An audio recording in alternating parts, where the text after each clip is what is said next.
성막 곧 증거막을 위하여 레위 사람이 쓴 재료의 물목은 제사장 아론의 아들 이다말이 모세의 명령대로 계산하였으며 유다 지파 훌의 손자여 우리의 아들인 부살렐은 여호와께서 모세에게 명령하신 모든 것을 만들었고 단지파 아히사막의 아들 오홀리압이 그와 함께하였으니 오홀리압은 재능이 있어서 조각하며 또 청색, 자색, 홍색 실과 가는 배실로 수놓은 자더라.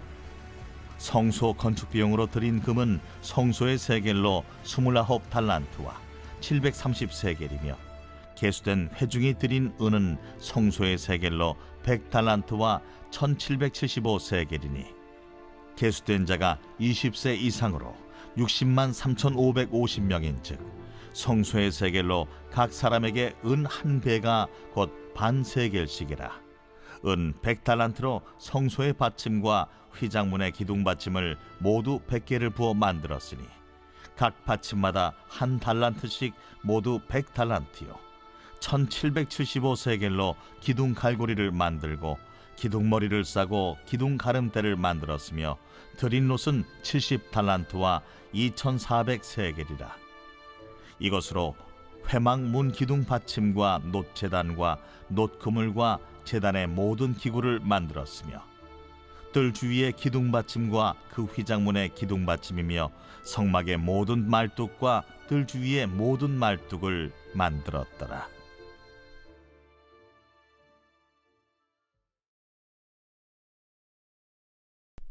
할렐루야.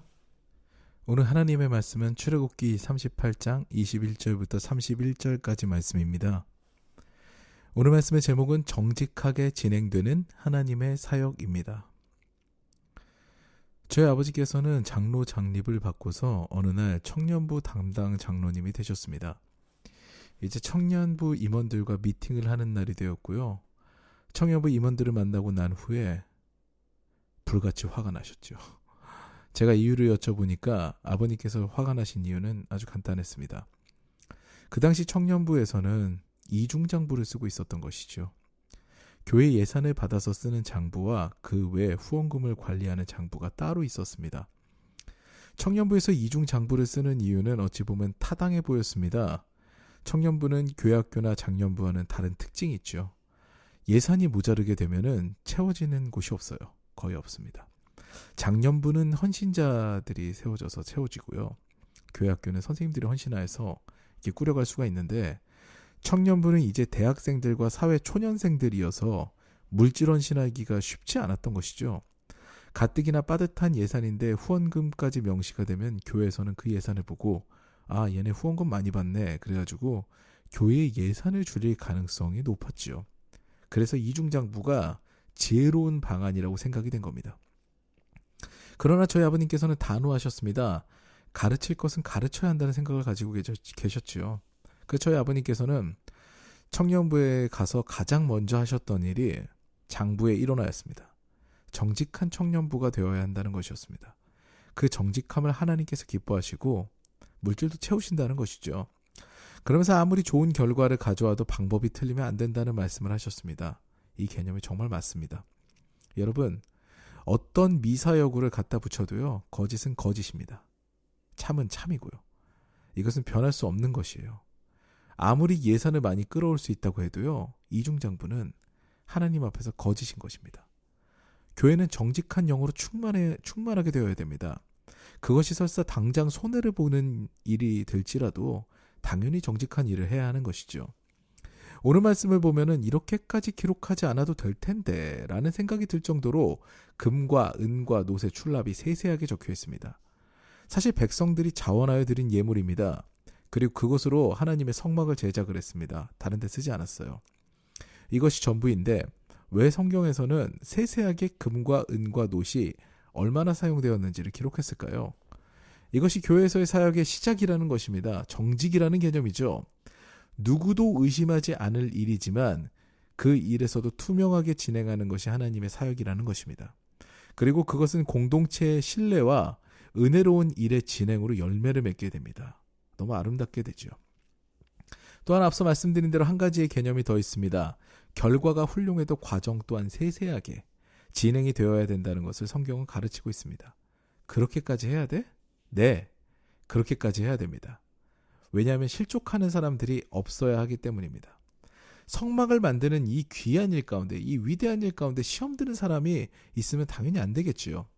세세한 설명과 정직한 행동은 공동체의 신뢰로 나타나고요. 그것은 중요합니다. 하나님에 대한 신뢰와 믿음으로 진행이 됩니다. 그 교회 공동체가 점점 더 공교하게 하나님을 섬기는 공동체가 된다는 것이죠. 우리는 흔히 결과를 보면서 과정을 별로 중요시하지 않을 때가 있죠. 그런데 과정을 세세하게 기록하는 것은 상당히 중요합니다. 오히려 엄밀하게 얘기해서 결과는 별로 중요하지 않을 수 있어요. 왜냐하면 어차피 결론은 하나님께서 내시거든요. 교회 사역은 그렇습니다. 우리에게 필요한 것이 있다면 딱 그것을 채우시는 분이, 오히려 넘치게 채우시는 분이 하나님이세요. 그 믿음이 우리에게 있어야 합니다. 그래서 과정이 더 중요합니다. 그것을 이뤄가는데 서로가 서로를 믿는 과정, 서로에게 은혜를 끼치는 그 과정이 더 중요한 것이죠. 제가 언젠가 이런 좀 슬픈 이야기를 들은 적이 있습니다. 만약 우리가 일제시대로 돌아가서 예수를 부인하면 살려주겠다, 그런 말을 듣는다면 나는 배교할 거야 라고 했던 목사님을 만난 적이 있습니다. 이유를 물어봤습니다. 그랬더니 이런 말씀하시죠. 그 목숨을 부지하여서 하나님께서 맡기시는 더 큰 일을 하겠다는 것입니다. 저는 두 가지 의문이 들었습니다. 과연 생명이 경각에 달렸을 때 예수님을 사랑함으로 그 예수님을 인정하고 고백하는 것보다 더 중요한, 더 큰 일이 있을까? 이런 생각하고요. 도대체 목숨이 아까워서 주님을 부인한 그 배교자에게 하나님께서 정말 큰 일을 맡기실까? 이런 생각이 들었죠. 여러분, 앞서 말씀드린 이야기에서 결과가 내 생명을 내어놓아야 하는 상황일 수 있어요. 그런 상황일 수 있죠. 그런데 주님께서는 무엇을 보실까요? 그 과정을 보시지 않겠어요? 내가 어떤 마음을 갖고 있느냐에 주님은 관심이 있지, 그것으로 인해서 어떤 결과가 오느냐에 대해서 주님이 관심이 있지 않습니다. 이게 중요한 일입니다. 사랑하는 여러분, 우리는 정직한 영으로 충만할 필요가 있습니다. 그것은 주님께서 기뻐하시는 일이기 때문이에요. 물질뿐만이 아닙니다. 삶이 정직해야 합니다. 그런 삶을 주님께서는 기뻐하시고 사용하십니다. 오늘도 주님 앞에 정직한 영을 구하셔서 이 거짓이 난무하고 온갖 안개가 자욱한 세상에서 참된 빛의 역할, 정직한 추의 역할을 감당하시는 저 여러분 되시기를 주님의 이름으로 축원합니다. 이제 우리 말씀을 생각하시면서 오늘도 잠잠하게 이 새벽에 주님 앞에 나아가서 주님 앞에 간절히 기도하는 시간을 갖겠습니다.